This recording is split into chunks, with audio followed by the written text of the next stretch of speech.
but today's going to be one of those rare exceptions. This morning at our team meeting, Chris Ballard and myself spoke to the team, about the events of the last few days, and just thought it was a good moment. Thought it was a good moment. Chris had a lot of amazing things to say.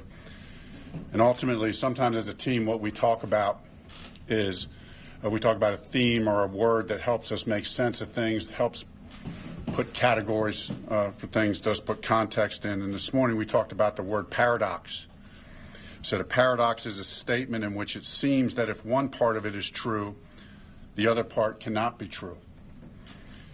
For example, everyone makes a unique contribution on this team, yet everyone is replaceable.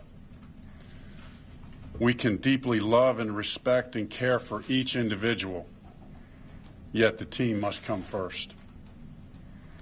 Therefore, when it came to Andrew's retirement, that word paradox kind of helps me, can help us make sense of what's going on. On one hand, we can respect and honor the player and the teammate that Andrew is and was.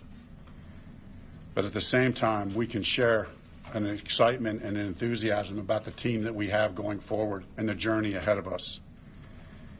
Ultimately, it isn't how good any one player is. It's not. It's about how good we are as a team. Someone asked me a question the other day. Is there any sense that you felt like Andrew is letting down the team? And the answer was an emphatic no.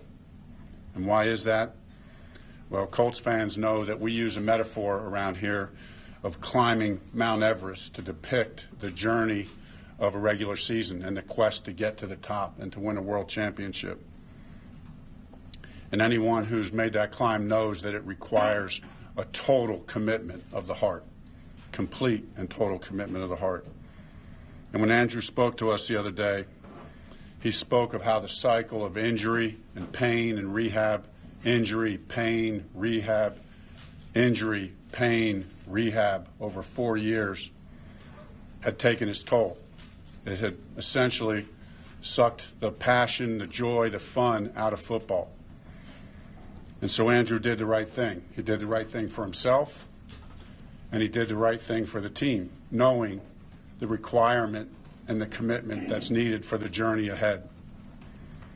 He did the courageous thing, and he did the honorable thing.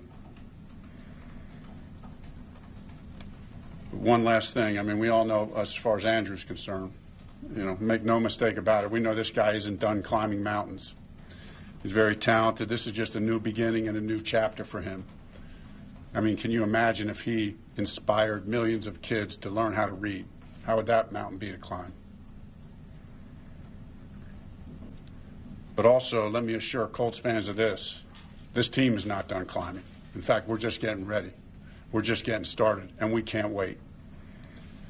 Just feel like Chris and his staff have done an unbelievable job of assembling a team of players that this locker room is special.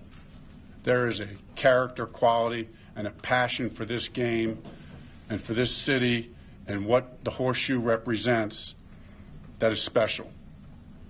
And we believe that our players will rise to that challenge and that occasion. We're ready for the journey ahead.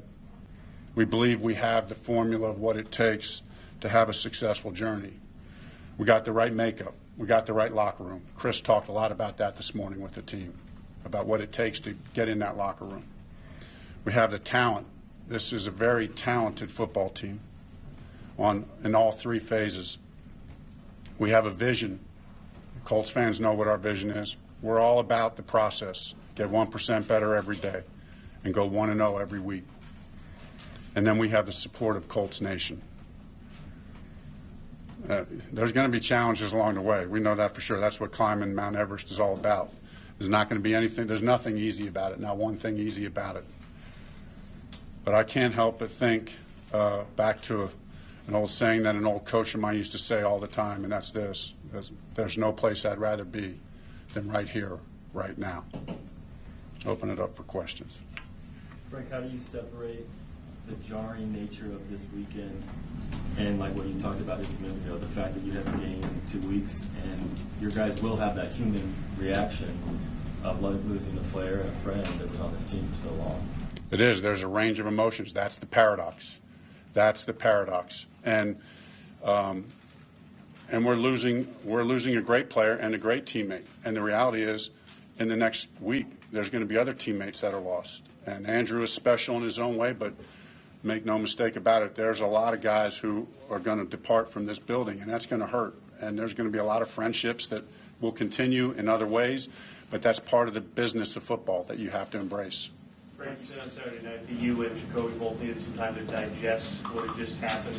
Have you digested, and then you guys talked? What's the message there?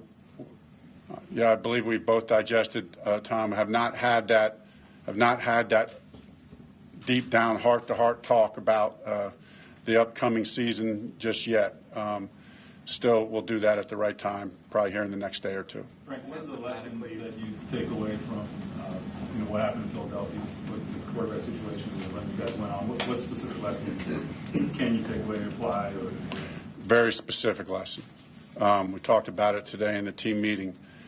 At the end of the day, what propels us is belief in one another and conviction about what we're doing. And we have that on this team.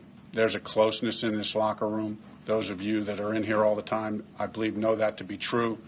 And I believe that's what will happen. Right, systematically, Andrew and Jacoby, how much different do you have to maybe script your playbook or things like that?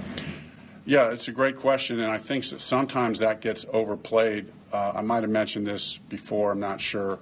I had the experience of when I backed up Jim Kelly. We're running the K-gun offense, and everybody thought when Jim got hurt that we would have to go to Plan B offense for me because I wasn't as talented as him. But that's not how it rolled, and that's not how we'll roll. And same thing when Carson Wentz got hurt and Nick Foles came in, completely different quarterbacks in many respects, same offense, but it's just interpreted in a slightly different way. We'll accentuate some of Jacoby's strengths and some of our team's strengths in a different way, but the playbook won't change. Does that help you relate to like your experience having to replace Jim and having done it like in a playoff setting? Like, does that help inform you and how you want to handle Nick a couple of years ago and now Jacoby? Yeah, I mean, I think it helps inform me, and there's no doubt. And we all have to play to our own experiences and our own strengths. I think that helps me, but at the same time, I don't want to overplay it. It's about the team, and it's, I'm one person in that wheel, and every player in that locker room. It ultimately comes down to the locker room.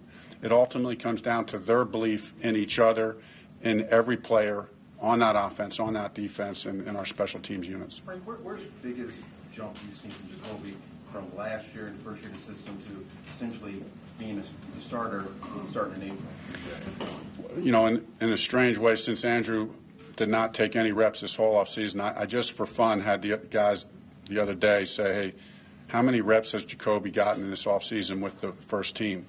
And it was about 1,200 reps. That's more than a season's worth of plays that he's had with the first team here in practice, counting OTAs and training camp. That's not even counting what we do in phase 2.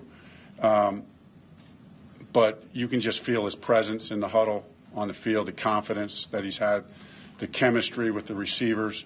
We all know that Andrew and T.Y. had a very unique chemistry and connection. For example, I can feel that developing with Jacoby and T.Y. You can feel that developing with Jacoby and Ebron and Funchess and the like. So that's been very important that Jacoby's got all those reps. Frank, on Saturday night, you knew what was going to happen. A lot of your guys did not. A lot of people in the building did not. What was the response in the locker room from what you could tell when Andrew told the team? Yeah, it's hard. I mean, it was hard. And Chris, I can't even say enough about how Chris Ballard handled everything. I mean, as you know, it didn't break the way it was supposed to break, and it's just part of this industry, whatever. But the players handled it well. And a couple of the players knew. Andrew had told a couple key guys, the guys who he's been with the longest, knew, but not many, because the plan was for Andrew to talk after the game to the team and then to have the press conference the next day, but that's just not the way it played out. Frank, I know Chad can't be your backup to start the season, but do you think he's done enough to prove he can be a backup again in this league?